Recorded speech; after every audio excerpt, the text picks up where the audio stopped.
Hi guys, so good evening and welcome back to my magical world. It's me, Frostbite, your favorite celebrity here in the Philippines. It's 22:04 in the evening right now, and today is January 12th, 2024.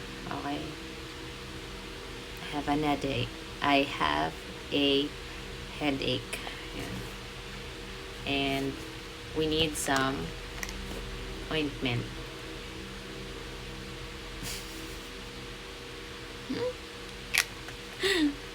Okay, not to advertise that, but just so you know. So, I had a few drinks, one drink lang guys. Margarita for today because it's a celebration of um the upcoming wedding. Okay, so ayan. We are reading 113 and 114 of the book Mastery, and we are going to continue because we just have to. We need to. Gagawin natin, di ba? I'm gonna be later na yung mga ano ko sa inyo kukwento since I'm so alone, guys. Let's start. So, all of his tenacious energy was now redirected toward doubts about his own worth, and by the age of 14, he decided that the only way to quell his anxiety was to pursue the religious path and become a priest. He was particularly attracted to Zen Buddhism, having read stories of great masters in China and Japan overcoming endless obstacles and suffering to reach enlightenment. The idea of passing through a phase of suffering accorded well with his innermost doubts about himself. Sakit ng ulo ko, guys. I wanna rest, but I'm restless nowadays. I'm still, grasping or processing many things in life. Grabe, no?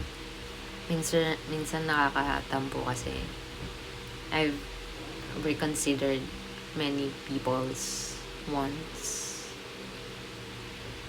and suggestions. I'm so considerate. But look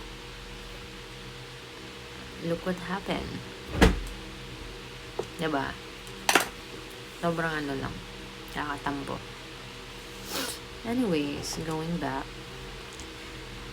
So at the age of 18, he was sent to a training center to prepare him for his life as a priest. The method of teaching, however, disappointed him. He had imagined 24-hour sessions of meditation and other ordeals. Instead, he was made to study all kinds of Chinese and Japanese texts. What he read and heard from his instructors did not change him at all. It was merely intellectual knowledge that had little connection to his daily life. His anxieties only increased. He left the temple and began to wander, looking for the mentor who could guide him. So, may mga tao talagang ganito, no? When they feel lost, they really need guidance. And they really seek those people who can actually guide them. So, ako din, kailangan ko din ng maraming guidance. Guys! Kailangan ko din, I feel so, I don't know, lost. What's the word? Intertwined. And, maybe I'm just tired. I don't know, guys. I'm still, finding my way back to Atlantis. So he entered one Zen school after another in every corner of Japan, and he began to get a clear idea of the state of Zen instruction at that time. It revolved around simple sessions and seated meditation with little instruction until finally a giant bell would sound and the monks would hurry to eat or sleep. In their spare time, they would chant for happiness and peace. Zen had turned into one large soporific designed to lull students into a state of rest and lethargy. So amazing na. Siguro I need some Zen moment also. I need rest, you know. So it was deemed too invasive and too overbearing to give students any direction. They were supposed to find their own way to enlightenment.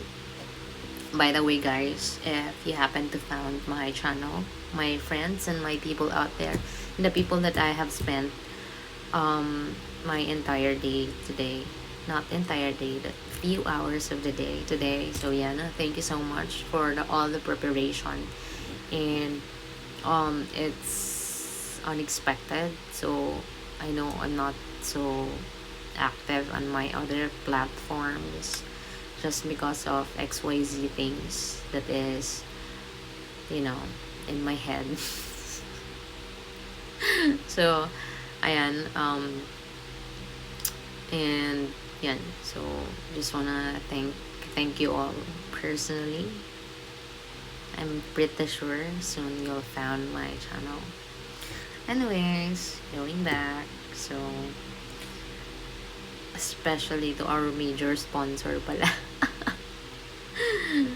So ayan, so naturally when given such free reign, they would opt for the easiest path, doing nothing. This trend had spread throughout Japan. Monks everywhere had convinced themselves that Zen was easy and simple and that whatever felt was right. So occasionally Hakuin would hear of some school or priest that was creating a steer somewhere, and he would travel to see himself.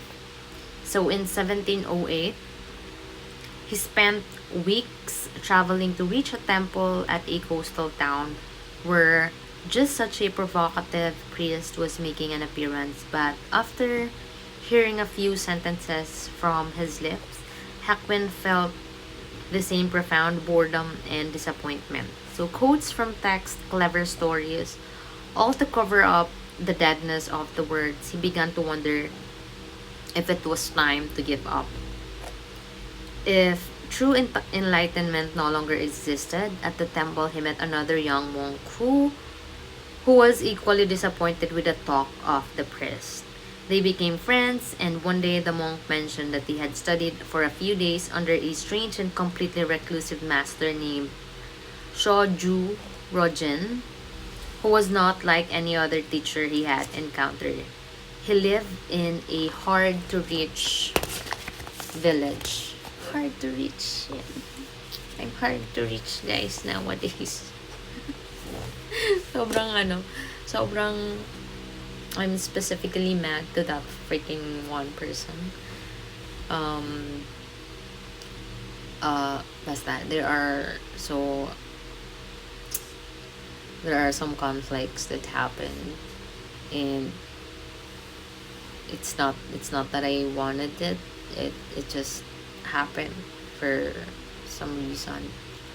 And parang lahat ng sisi na punta sa akin. So fuck that shit. It's not my fault. So accepted only a handful of students and was very demanding. This was all Hakuin needed to hear. He asked the young monk to guide him right away to Shoju.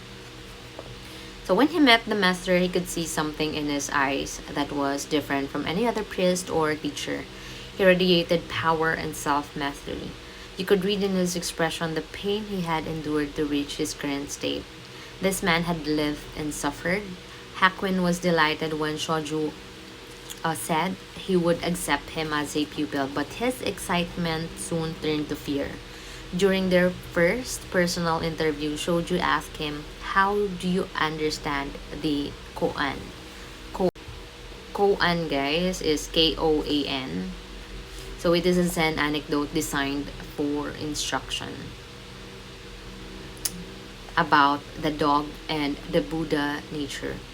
No way to lay a hand or foot on that, Hakwin replied, imagining that was a clever response, to which point Shoju reached out and grabbed his nose, pushing it with a harsh twist and yelling in his face, got a pretty good hand on it there. So he held on tightly for several minutes, giving Hakwin a feeling of utter paralysis.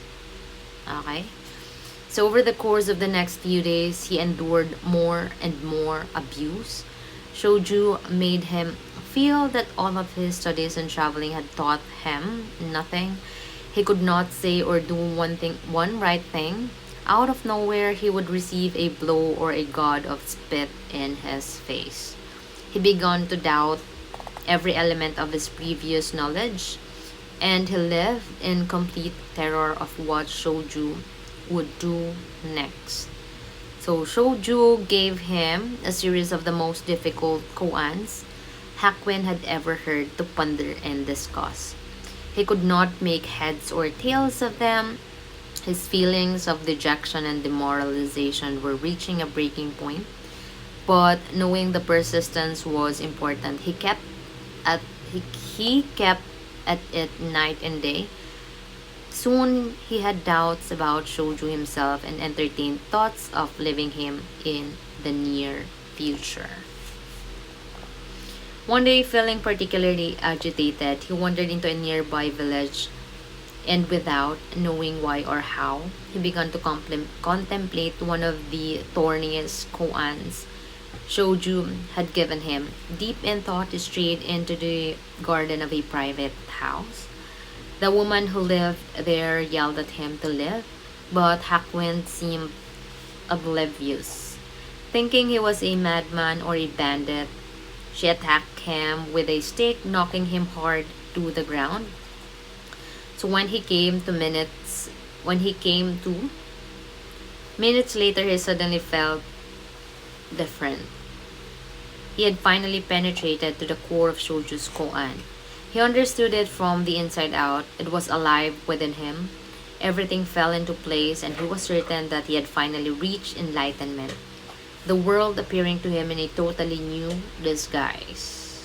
I mean, in a totally new guise.